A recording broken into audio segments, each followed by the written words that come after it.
एक दफ़ा का जिक्र है, एक दूर दराज सल्तनत में एक अक्लमंद और मुनसिफ बादशाह हुकूमत करता था। वो रहमदिल और इंसाफ पसंद था। उसके अवाम उससे बहुत मोहब्बत करते थे। बादशाह का एक ही बेटा था जो निहायत ज़हीन मगर मगरूर था।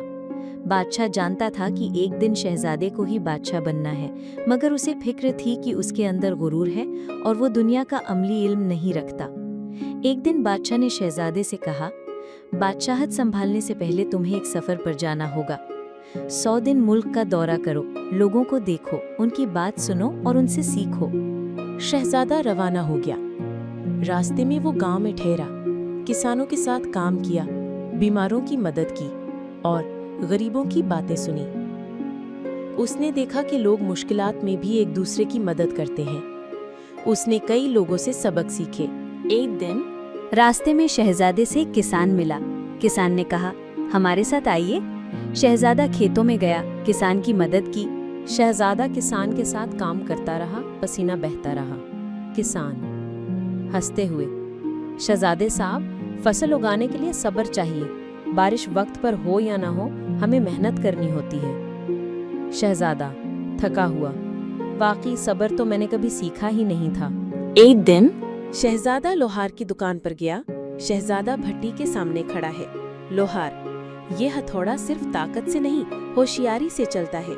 मेहनत हर काम की कुंजी है। शहजादा ताज्जुब से, मेहनत इतनी अहम है?